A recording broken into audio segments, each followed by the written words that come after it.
morning, sun. How are you? Skies above. Gee, it's great to be alive and in love. Good morning, sun. Good morning, sun. Good morning, life. Good morning, sun. How are you? Skies above. Gee, it's great to be alive and in love.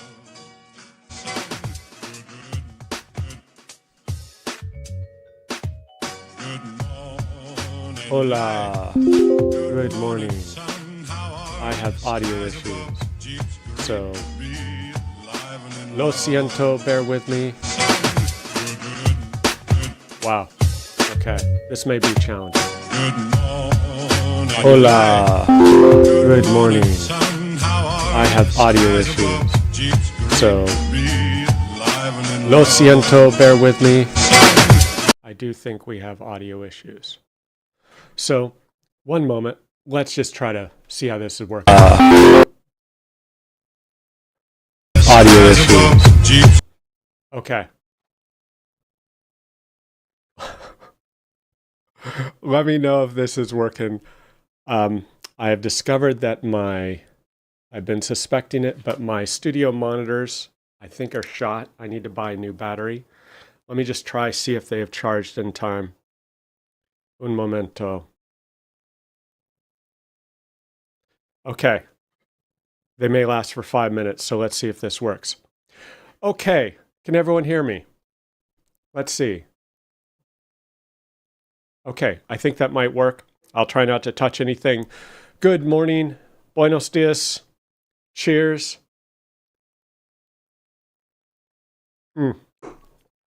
Okay, I apologize for the disastrous intro. Welcome. Come on in and ask a question. What are you up to? What are you doing? Say hello. Yes, have a comment from H. Ryan. Are you using Teams for audio? Funny you should mention that. Yes, Teams is a flaming dumpster fire. And some type of Teams update apparently reactivated Teams Personal on my desktop. And every time I turn on my computer, Teams Personal is just nagging me to log in nonstop. It took me 3 days to figure out what's going on and how to disable it. And it's also triggering my endpoint protection because it's constantly trying to run PowerShell scripts. Naturally, the most secure way to update. Anyway, good morning. So, I swear my production intern, once again, I can see it now. Something's not right. I mean, it looks right. Let's see what happens. Okay. Yeah, look at that. I don't know what's going on.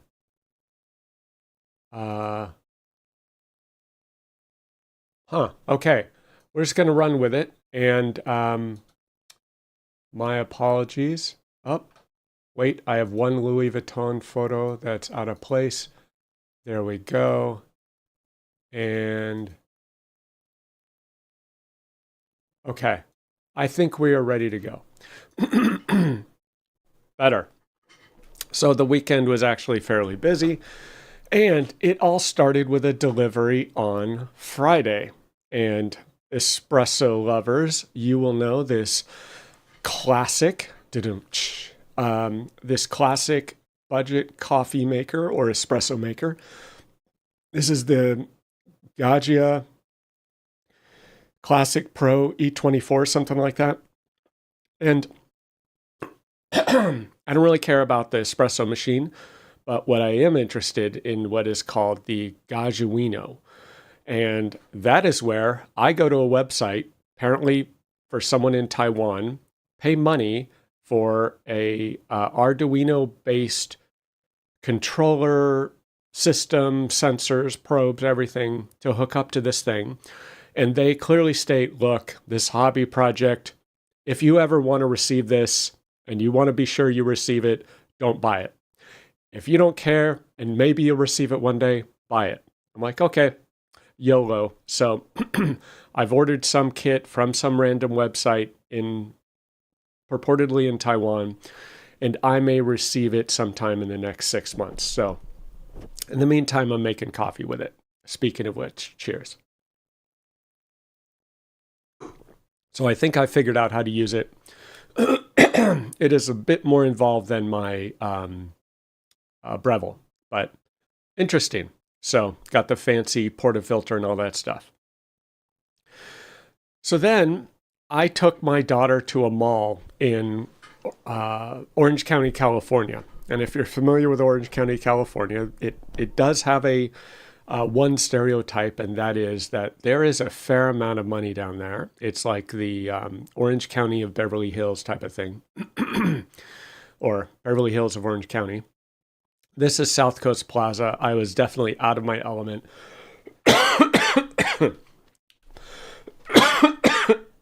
And yes, I've had 2 sick kids last week. Welcome to my world.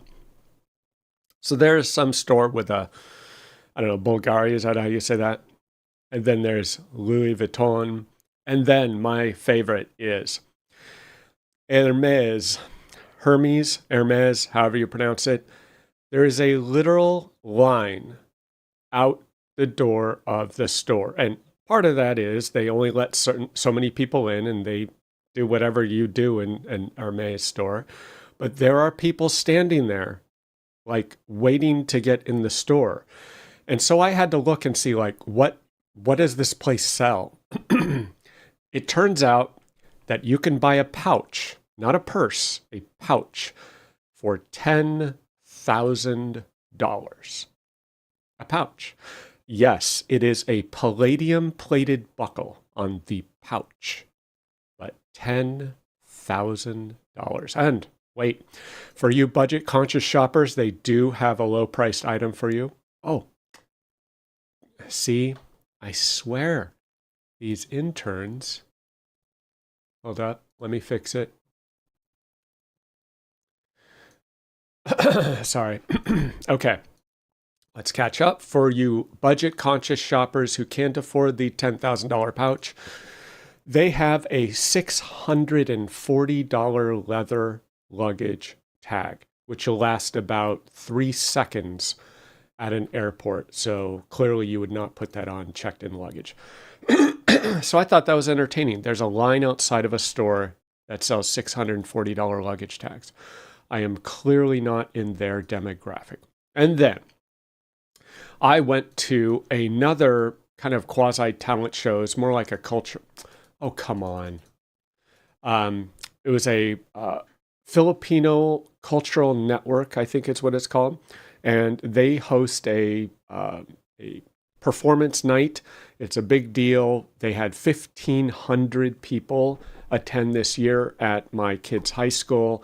There are like 150 kids involved in this program from around the school district, and they have like over 15 different performances on stage. Really impressive. So that was a lot of fun. And my younger daughter performed in one of the dances. So there you go. You can pick her out. Okay. So that is what's going on.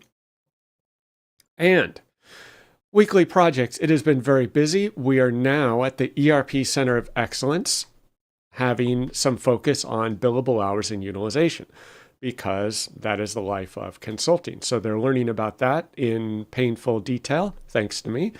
And they're going to get sick of that quick, but they're learning how to focus on billable hours. We're tracking that every single morning. How many billable hours does everyone have? What is utilization? How does it tie out at the end of the week? And how can we achieve higher utilization? And right now, they have plenty of capacity, and we're just prompting our lovely partner for additional work to keep them busy. And then I finally wrapped up some work on BC conference sessions. And so Directions NA is coming up like April 7th, I think, through 9th. And then Dynamics Con is it in May? We'll find out in a couple slides. So had to finalize the BC technical track for Dynamics Con in Chicago in a couple months. And we are doing a lot of work, or I should say Berlin, El Salvador is doing a lot of work on check report layouts. Seems to be a recurring theme. And they are also digging in more into the BC admin API. We have several use cases for that. And, oh, I got a new phone. Okay, I got another eBay. Oh, no. I finally switched over to the eBay iPhone that I bought. And boy, it was harrowing. I learned a few lessons there. It's gotten worse over the years. Yeah. So on Monday, lunes, I logged into BC Admin Center for one of my tenants because I got the notifications that, hey, we're going to upgrade you. So I'm checking all the upgrade dates, pushing out as far as possible. And I saw this. There's nothing to show in this view. I had no environment in this tenant, which was interesting. First time I've seen this before, and I don't know if it's due to the scheduling the updates or what, but after several minutes and several refreshes, it did start to show my environment. So temporary glitch, but interesting. And we are now at the ERP Center of Excellence digging into ACH and positive pay configurations. Now, if you've done these several times, they're not that difficult. They're a little tedious. May not be your favorite task, but I don't think they're particularly hard. But the first time you do one, this is Greek, right? It's like, how do I do this? And I did them in Dynamics GP ages ago. But I've never done one in BC yet. And like, it's the same concept. BC's interface in, what is it? Data framework, something, I forget what it's called. I'm learning it as well. And you just got to figure out the quirks, and the file, particularly the ACH file, EFT file, is rarely very user-friendly. But once you figure it out, it's not that complex, and you start to kind of read the files like seeing the matrix. And so this one is interesting. This is the positive pay file from a small, as far as we can tell, a small bank. And it's basically just a CSV file or a fixed width file. And there's no codes, there's no record types. It's just a header row as far as we could tell. So this might be actually a little more challenging than a coded, structured file. So yeah, interesting. And of course, there's nothing standard. Every single one is different. And even if what a bank says, we use the Notcha standards, like, no, you don't. That's like saying we use the EDI standard. No, you don't. So everyone is a little different. Okay. I'm not even going to fix this slide. So here we go. Business Central version 25.5 something, something, wave something. I don't even know. Oh, there it is. 2024 wave 2. Okay. Apparently that is coming out, soon to come out, announced. I'm not quite sure. And if you read this article, you may notice something interesting. If you actually pay attention and scroll down and say, oh, cool, what new features are in this update? And the answer would be none. Apparently, there are no changes and no updates in version 25.5. And you might ask yourself, that's pretty strange. Well, I gave it away there. It turns out that, as far as I can tell, the entire 25.5 release is dedicated to hot fixes, aka bug fixes, which I wholeheartedly support. Take a break, BC devs, no new features, just bug fixes. Clean up, catch up, refactor, fix the problems that have been outstanding for months, like chill with the AI, relax, slow down the pace, and fix the bugs. I'm happy to vote for that plan every other release. So I count 36 application hot fixes and 22 local or localization-oriented hot fixes, like tax calculation for some region. And I didn't recognize any of these bugs, but clearly they were annoying enough or high priority enough to get included in this fix. So let's call it 58 fixes in version 25.5. No new features. Thumbs up. Steve approved. Gets my vote. So good job. So that's good. No videos, no blogs, no fanfare, just work, fix the bugs. Awesome. Tuesday, Martes. I didn't discover anything. It was David in Berlin, El Salvador, and I on a call, and he worked on a check report layout 10411, which I believe is stub check stub, if I'm not mistaken. And he's like, oh yeah, this is looking good. I think I'm almost done. And I said, wait, something's wrong here.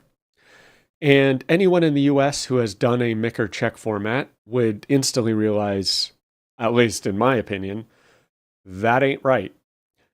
I don't know what font that is, but the only time I've seen a font like that is on a bank check. Like you go into the bank, they put this piece of paper in the printer that's the size of a washer and dryer, and it prints out this bank check with this, monster semi-smeared 1960s dot matrix style font.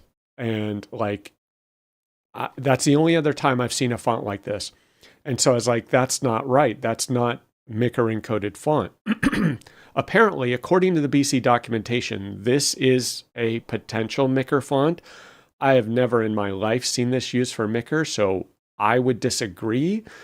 So we're looking at this, and there is no place on the expressions or the fields to change the font to the ID Automation Micker font. You go in there, there's a list of fonts. Micker is not one of them.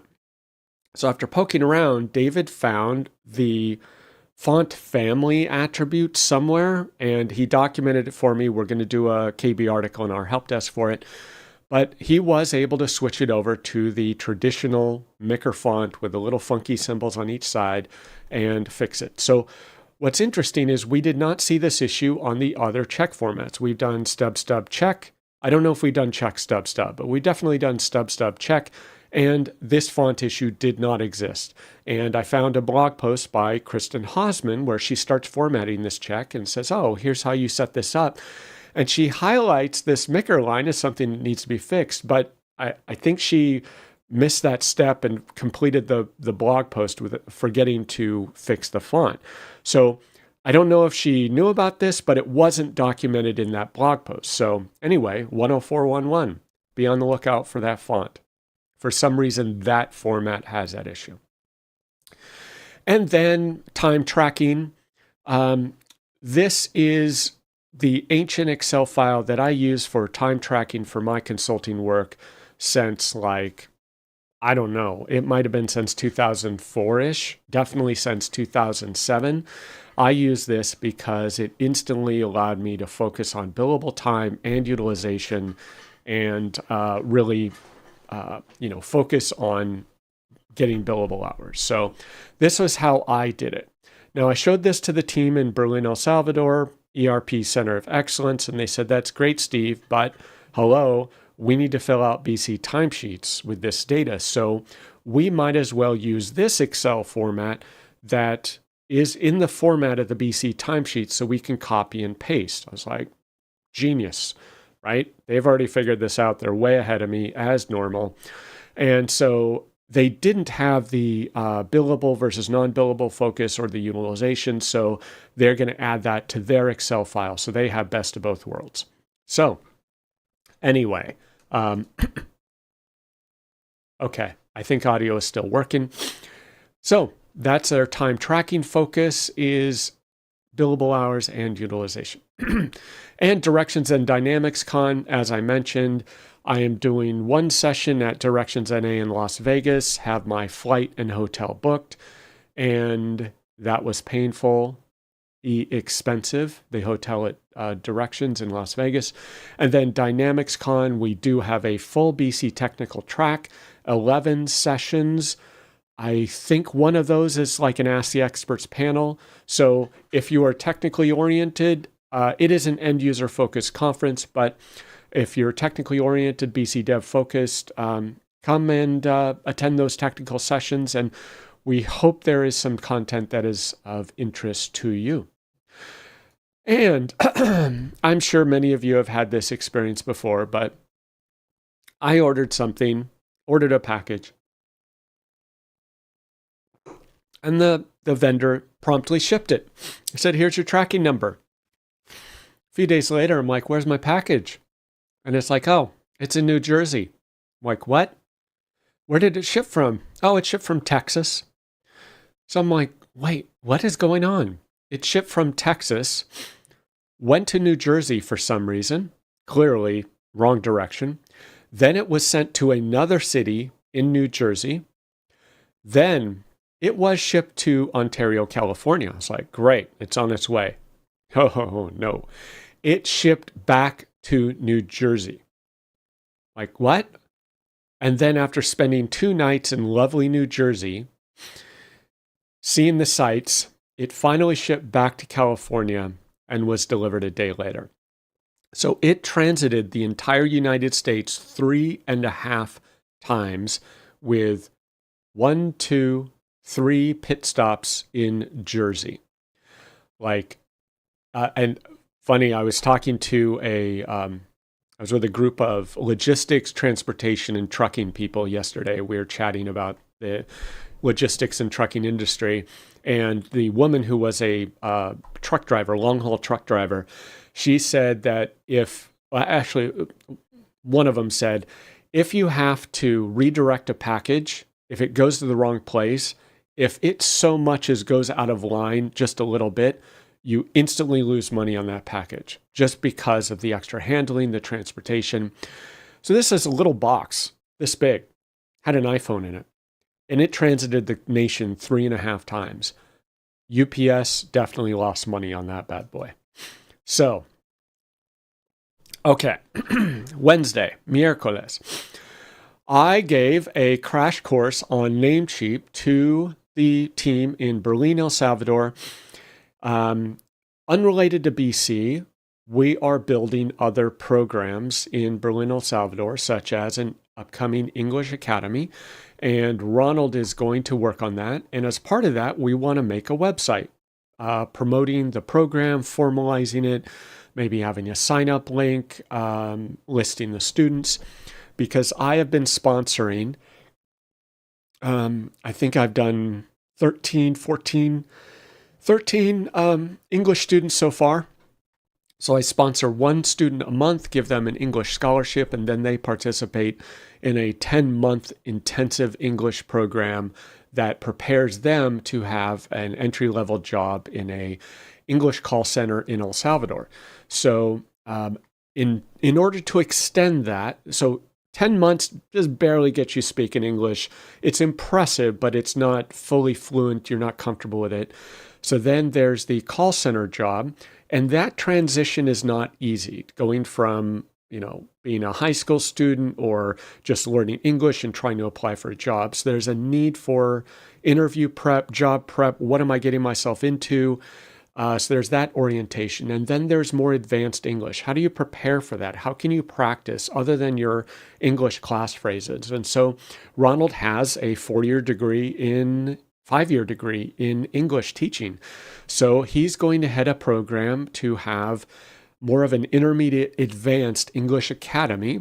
And we are going to manage and run and host and donate that to the community. And that will be tentatively hosted at our office in Berlin, El Salvador. So he's creating a website. Well, how do you create a website? Well, you need a domain. How do you get a domain? So I gave Ronald and David the crash course in Namecheap, which is just the register I use.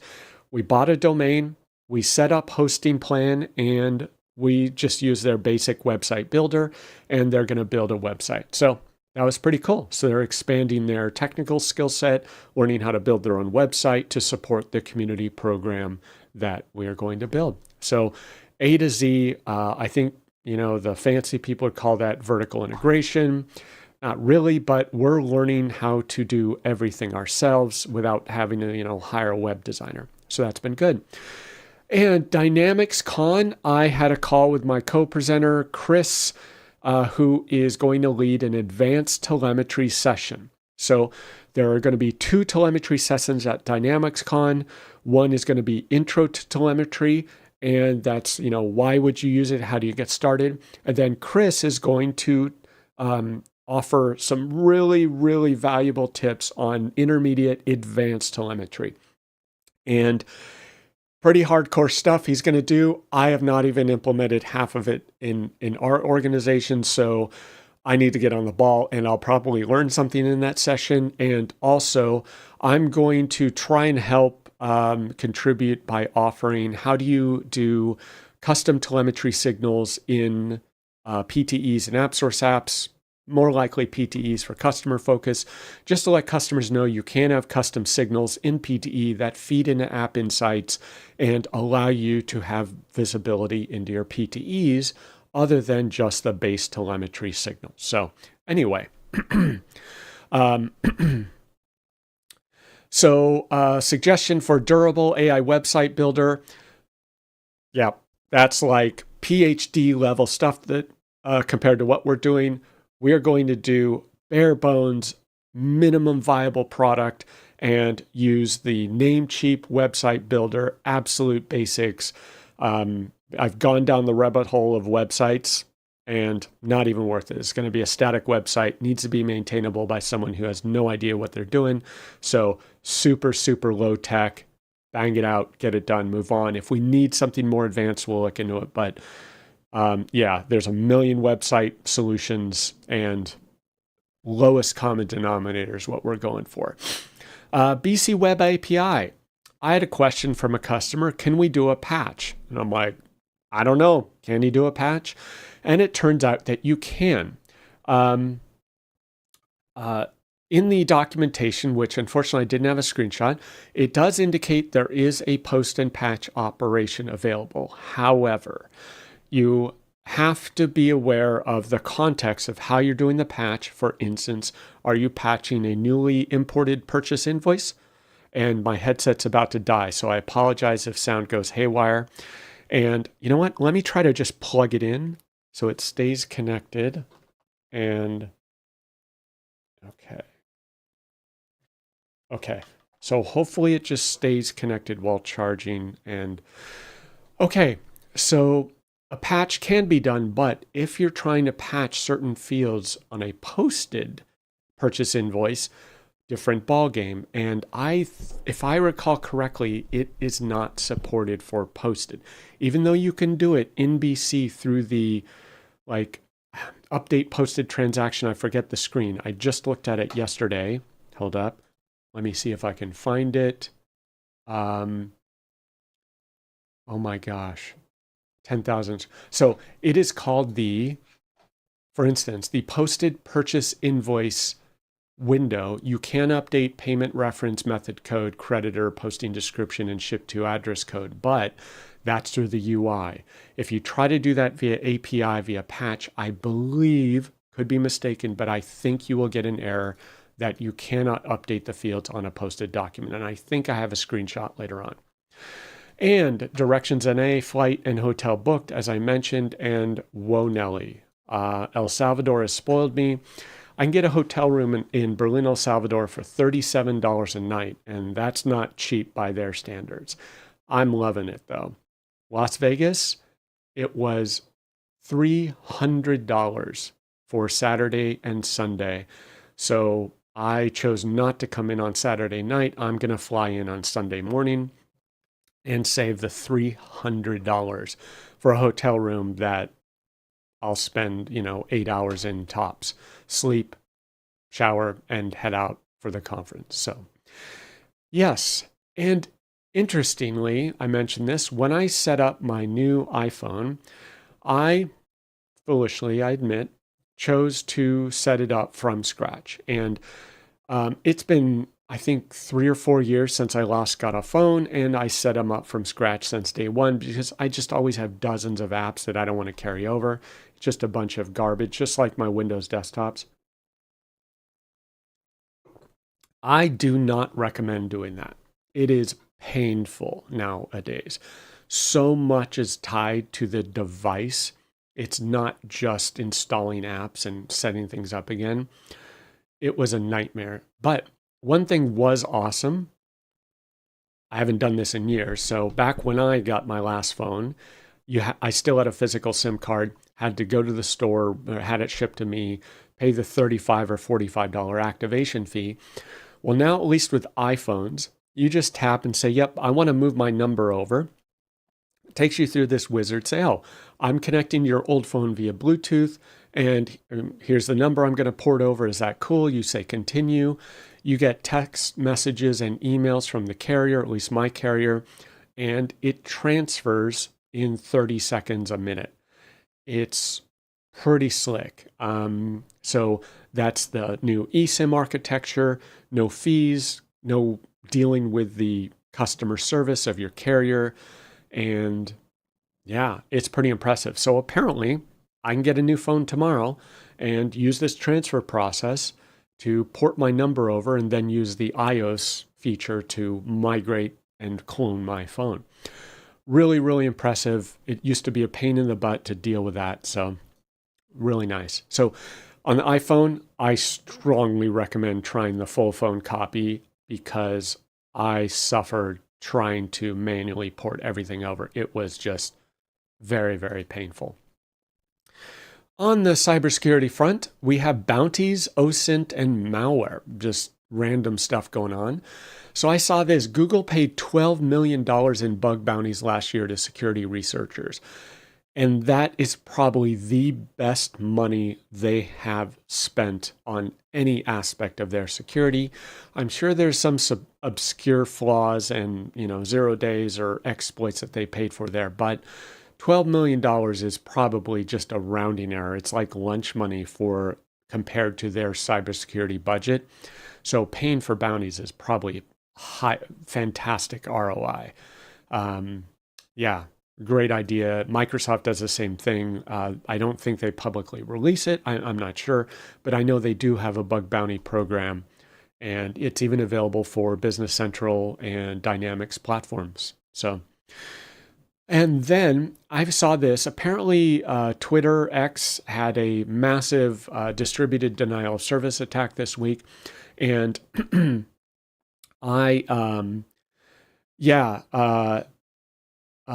Jason says, where did the last week go? I totally agree. So this person used OSINT apparently to track down who he believes, Baptiste, who he believes was involved in this denial service. Now, you got to be careful about this. This is almost like the Reddit crowd trying to track down some person who is in some grainy photo for some crime and they identify the wrong person. But this is interesting. This person sounds like a security researcher, and he went through OSINT to try and trace what's going on based on attributions or claims of the attack. And it's a really long thread going after this. And it ended with this map. What do you call this? Diagram. Really interesting, using this service called Predictograph. And I can't follow what's going on here. It looks like a spider's web, but it's a pretty cool tool. And I guess it's generally marketed as a data analysis tool for, data scientist type people or business analysts. So that was pretty cool. And then I try this podcast. It was in my podcast feed and my morning walks. Like, sure, I'll take a listen to it. This is the Microsoft Threat Intelligence podcast, hosted by Sherrod DeGrippo, I think is her name. And she formerly worked at, oh my gosh, I looked it up. They were a former Microsoft Dynamics customer, and they are known for their malware analysis. And hold up, let me pull it up. I know the name just escapes me. She formerly worked at, come on, my apologies, at Proofpoint. Sorry, So Proofpoint is known for their threat intelligence. The service I'm aware of is they have an email threat filter essentially. So they essentially filter all of your email that goes in your organization, and they analyze it for different business email compromises, and then they publish information and statistics across their thousands of customers. So she worked for Proofpoint for many years and then went to Microsoft Security, and she is now the director of the threat intelligence strategy at Microsoft. So she's pretty hardcore, and she does a great interview in this podcast talking to a guy who investigated a malvertising cyber attack campaign or malware campaign. And he broke down how it worked, how the payload works, how it infects the host, how it achieves persistence through registry keys that even he was not aware of.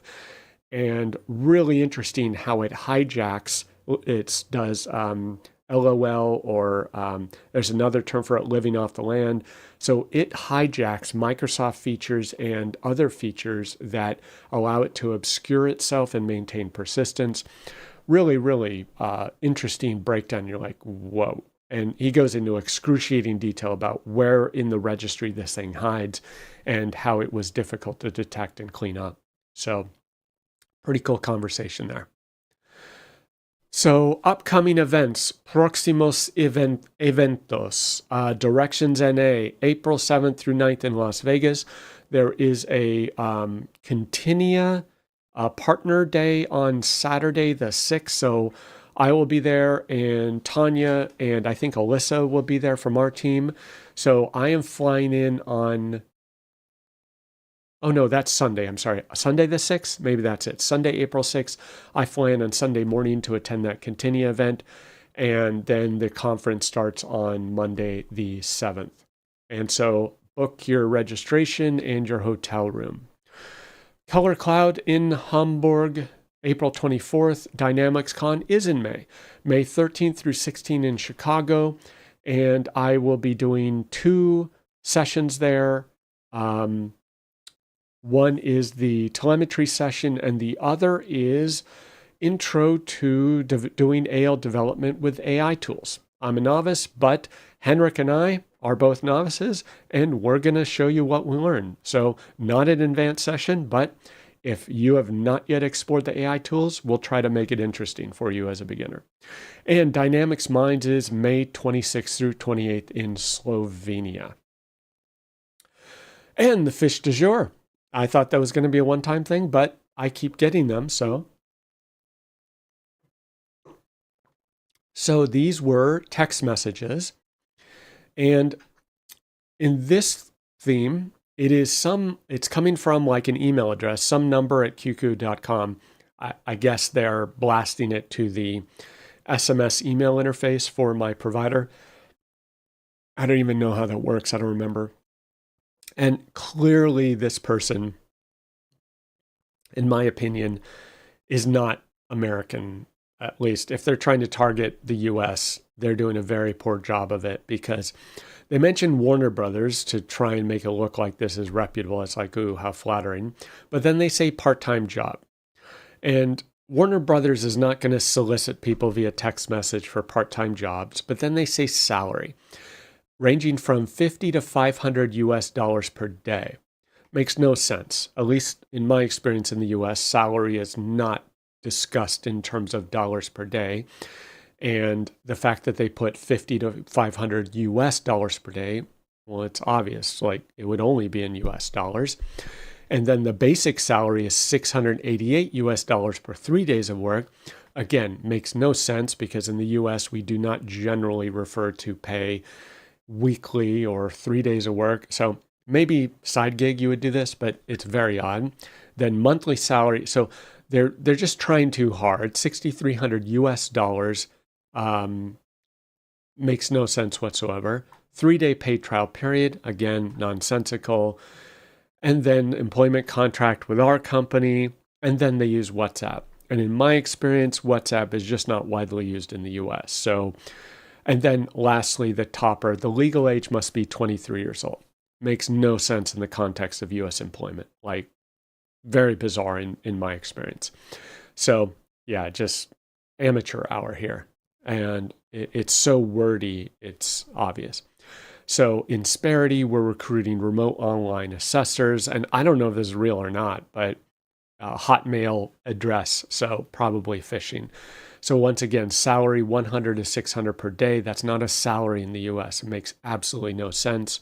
1 to 2 hours a day, 25 plus. Arbitrary age. Do you have an SSN? You don't need to provide it. We just need to confirm you've got it. Makes no sense whatsoever. And then if you text this number, the HR manager will meet with you. So yeah, Fish du jour. I don't know what the scam is. Like they're trying to do identity theft, install something. Now this last one was interesting because notice it comes in and it says text message SMS. That's how it showed up on the iPhone. And notice that the link appears to be active.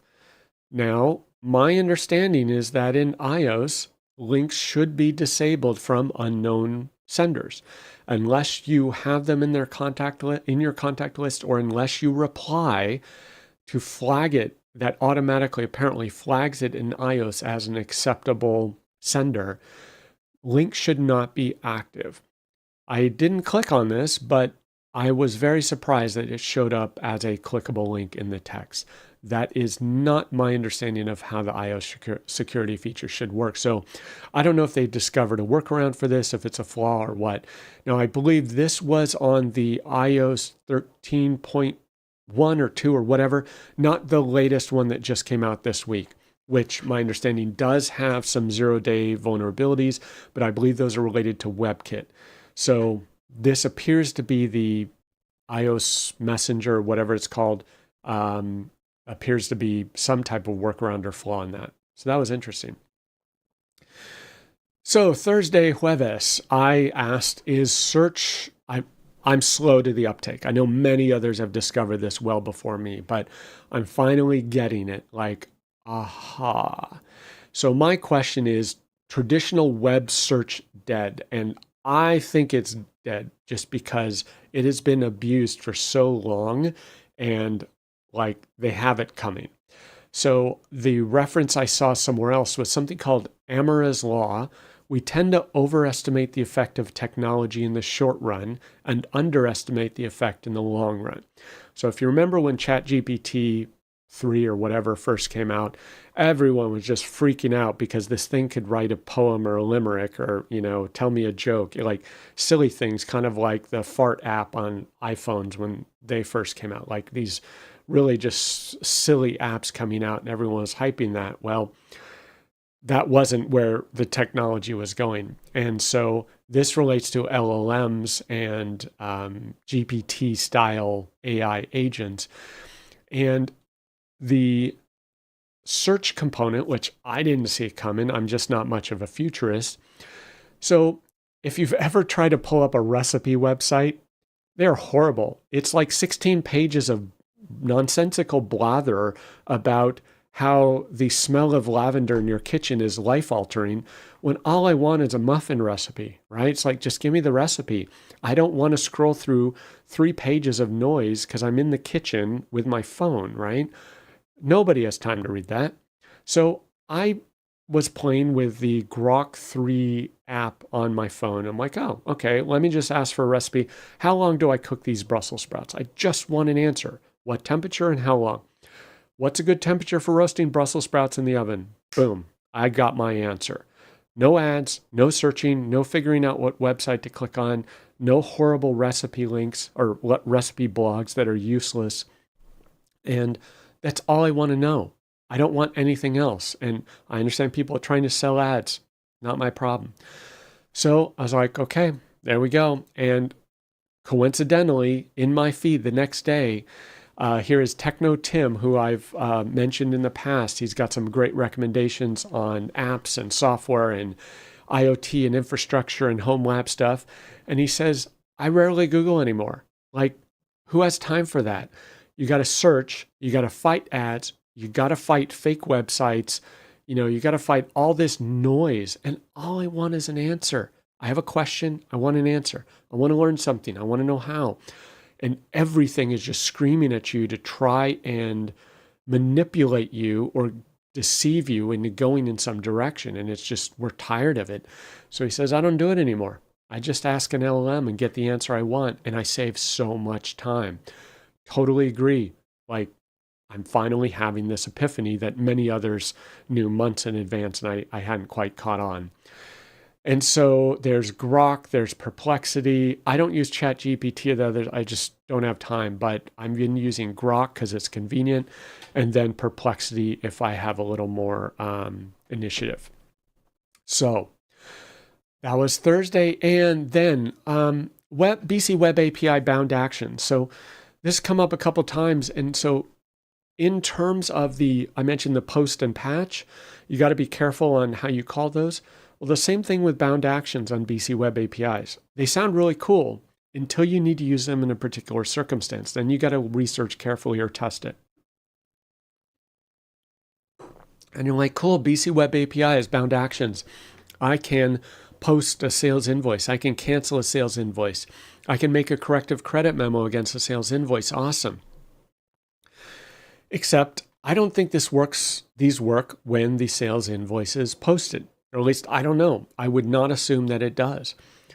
You have to be really careful. Do not make promises based on this documentation. You have to test and prototype the specific action you want on the specific documents you want on this specific state you need. Unposted, posted, partially paid, fully paid, right? Like these are different scenarios and it may work in one and it may not work in another.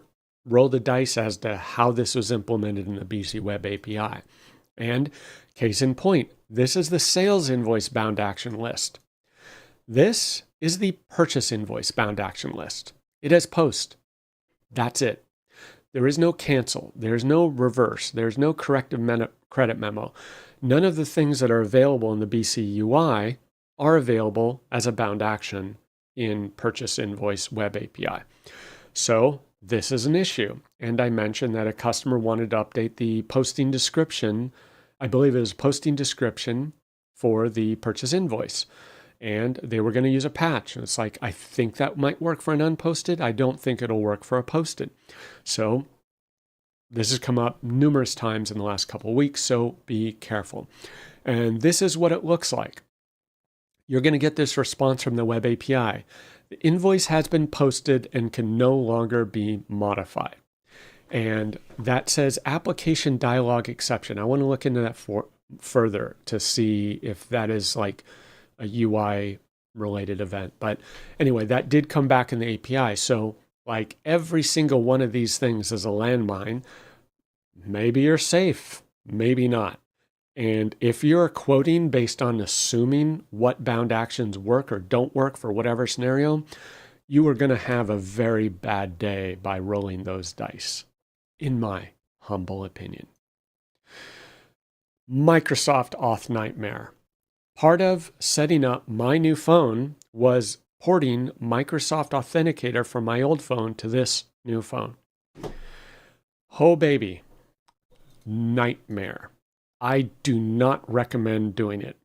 And you'll say, Steve, Microsoft Authenticator has an iCloud backup feature.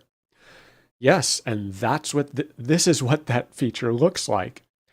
Useless. Like it's one step above useless because it might even be worse than useless because it lulls you into thinking that there is a backup that you can restore in another phone.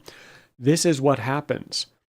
Every single Entra-based or Microsoft 365-based login you have stored in Authenticator, when you restore it to a new phone, it is non-active. It is just a placeholder telling you, this is an invalid Authenticator entry. You need to set it up all over again because it is bound to the physical device.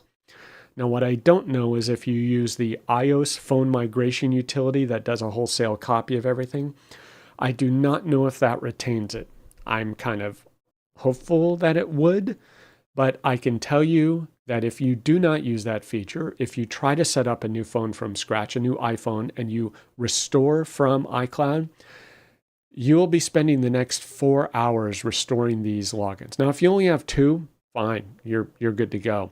But if you are a consultant or a partner in ISV or whatever, you have multiple Microsoft tenants, multiple logins, and you have this mess like I do, whoa, Nelly, you are in for a bad day. Just grab yourself a glass of wine, coffee, and pull up, some old TV series, and you're going to be there for a while.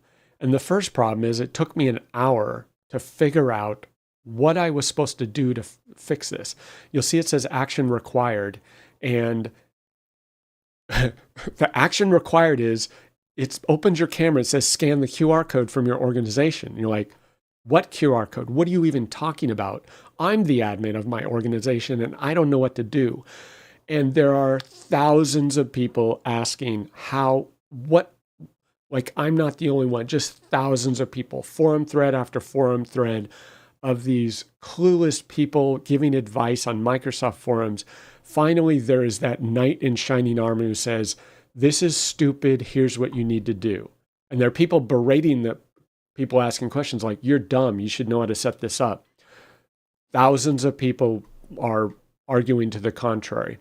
You have to go, this is a method I found that actually worked, in a new browser profile or in the appropriate browser profile. You can't keep doing it in the same browser because you have 10 accounts, right? New browser profile or guest profile.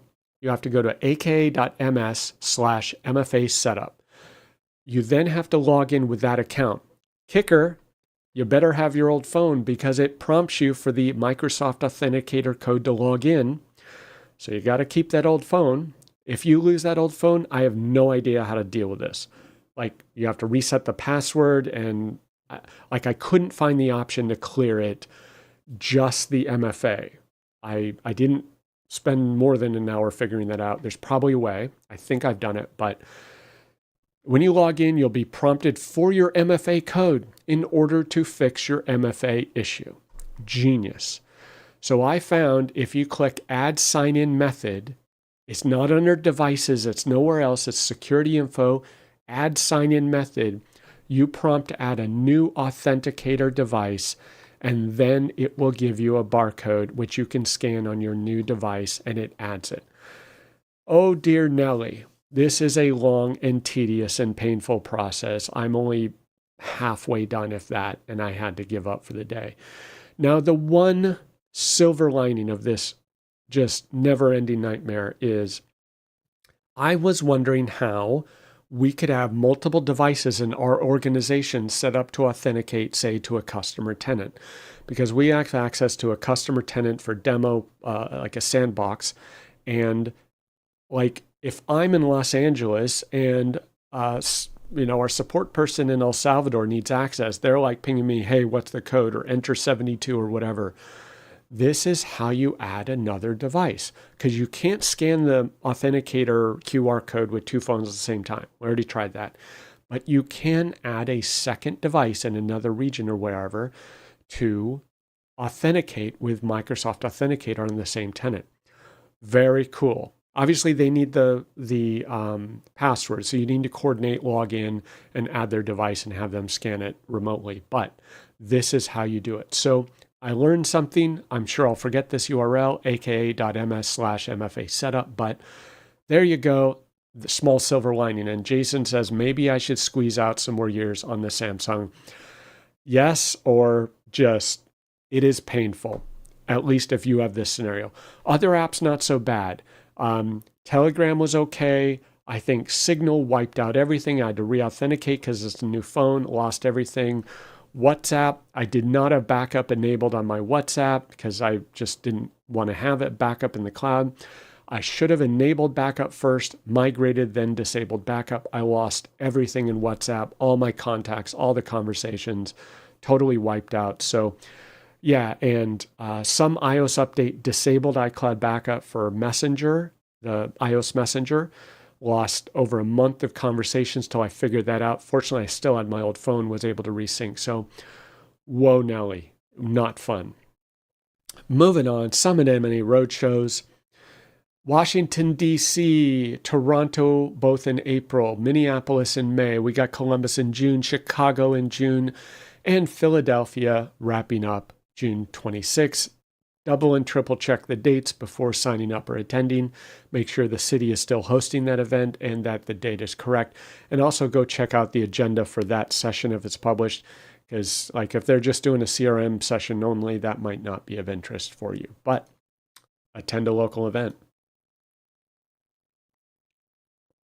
Wow. Here we are on Friday. I've got 6 minutes until the team starts yelling at me why I'm not on the team call. And what? I apparently have nothing on Friday. Awesome. Who knew?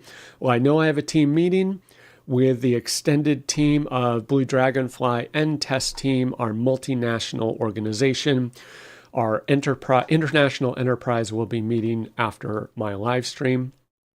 And then excellence update. I think I accidentally skipped it last week because the slide was hidden. And we are continuing the nonstop learning train of Business Central. And Jocelyn is doing extreme intensive training on checks. So she did a check format. Took a really long time because she was learning the quirks. So she said, I'm immediately going to do it.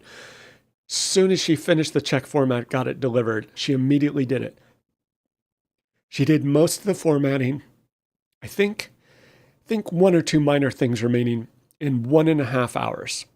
Great demonstration from basically 8 hours of fighting it. Then she got in the routine, 1.5 hours to do it again.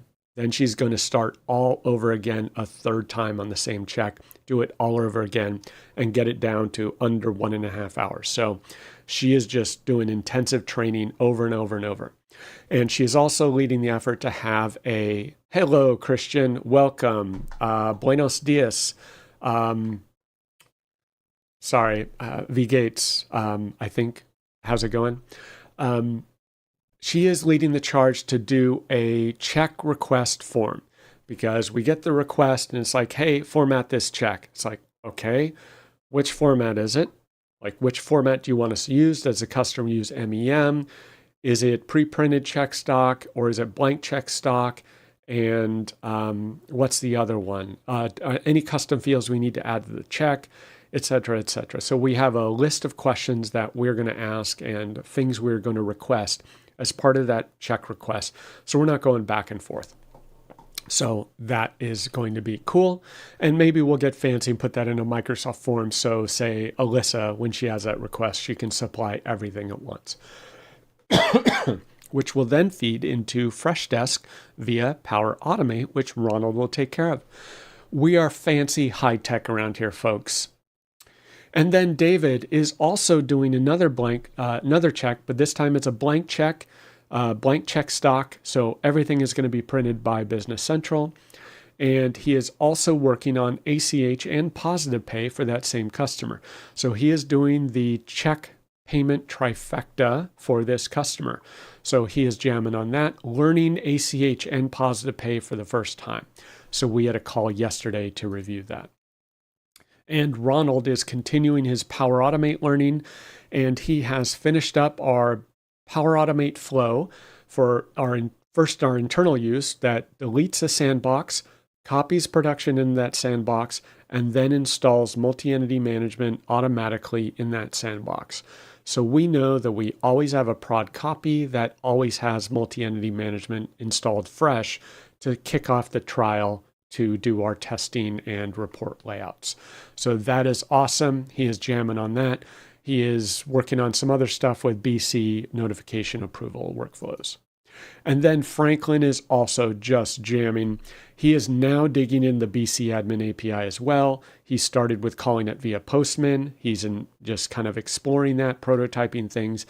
And he is looking into how we can build a new Sentinel rule based on BC admin API metrics. And so he's going to interrogate a tenant, interrogate all the environments, extract all that information via API, and then based on that information, he's going to write several Sentinel rules in order to perform alerts to both give us information about the environment, the tenant, and also trigger things like storage alerts. So that is coming to a Sentinel rule near you. Jason asks, how many more years do you think the US will keep using checks?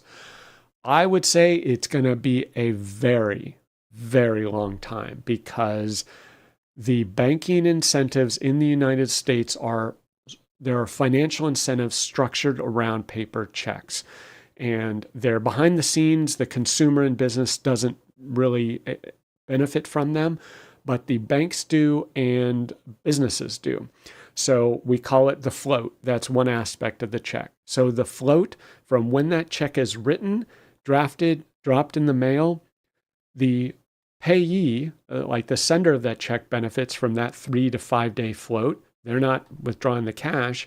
And the bank, in the online banking era, they will also send a paper check even though they've withdrawn the money from your account. So then the bank essentially takes the float. And same with all of the AP automation solutions you hear for Business Central. One of the potential benefits they could be utilizing of that service is we'll pay your bills for you, meaning we'll withdraw the money on Monday, we'll deliver the payment on Thursday. So then they grab the float. So there's all sorts of bizarre incentives on delaying the payment that apparently contribute to the continuing use of checks in the United States. And it is like intellectually absurd, like logically it's absurd, but welcome. Yes. So I'm going to say it's going to be a very long time. Like, how long is on-prem going to be around? A very long time. And there's my prompt that I am late for our Teams meeting. So moving on to Q&A. How's it going? What are you working on? And what are you learning? This week's lesson was called what I call color arbitrage. And you may have noticed this in Amazon listings where it's just now blatantly apparent.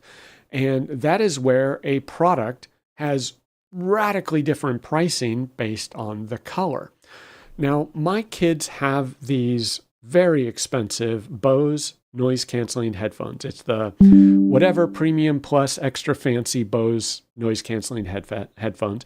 And the reason one of them got is because I was able to use credit card points or miles or something that I didn't need. And I got these headphones for free. So some company that does the points fulfillment took 2 weeks, but I got this $400 and some headphone and I tried it. My daughter's like, ooh, I want that. So of course she steals the headphones from me. So then they fought over them. So I had to get a second pair, naturally in a different color. So then both of my kids had these headphones. Well, I'm like, okay, I go on flights and the AirPod Pros are great for noise canceling, but I would like a little better noise canceling because the planes are just deafening and I do red eyes to El Salvador and I need to get some sleep. So this is not an unreasonable amount of money if I can get 1 or 2 more hours of sleep. So I just pulled it up on Amazon one day randomly while waiting in line and I noticed $80 less for blue. And I'm like, I don't care. When I'm wearing them, I don't know what color they look like. That's your problem. You're looking at me. It's like, if you don't like blue, I don't care. $80 less? Yes, please. It's not like it's day glow pink or orange or purple. So I'm like, I can live with this dark blue. It's kind of funky. I would never choose it on my own, but what do I care? That's why my wardrobe looks like a clown suit because whatever's on sale, I'll buy that color. So $349, $80 off. Next day delivery, I had that. So that's my lesson on color arbitrage. Do it all the time. eBay. Oh, this phone is cheaper than this. This color phone is different than this color. Sure. Okay. This laptop is silver versus black. It's cheaper. I don't care. Really? So yeah. So now I am the proud owner of funky blue Bose headphones and yeah. And you may know that they come with this hard case, which is nice, but it is super bulky to fit in a backpack. So one of the problems I have with these over-the-air Bose headphones, I have the old model, and it's just too bulky to carry. I just don't have enough room in my carry-on backpack, given how much I need to travel with. So I decided to grab one of these third-party, like Chinese random bags, headphone bags. They have a small and a large. I bought the small.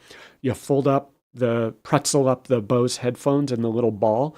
They fit perfectly, just slides right in the corner of your backpack. So that's my current travel strategy. So I'm late for the call. They're going to be yelling at me soon. So, hey, have a good weekend. Go learn something. There are a gazillion features in BC. Pay attention to something interesting. Every single dialogue, every field is an. Jason asked, what if the headphones are $120 off Pink? Then I would buy that for my daughter and I would steal one of theirs. So I'm totally fine with that. Used pair of headphones, well loved, previously loved. That would be my strategy, right? So color arbitrage is everywhere around you. I'd say, hey, honey, to my wife, do you want a new iPhone? It's pink. Great. I would just take hers. Everyone's happy, win-win. Color arbitrage. Exploit it. It's a great, great flaw in the system, or feature as it were. Okay, have a good weekend. Go learn something. Tons to learn, nonstop learning. I'm going to go buy a new Bluetooth thingy for my IEMs. Mi permiso, lo siento, yeah, whatever, on the audio issues. Have a good weekend. Adios.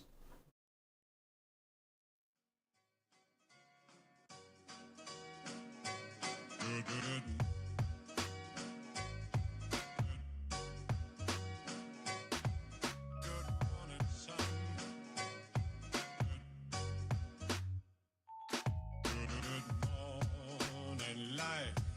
Good morning, sun.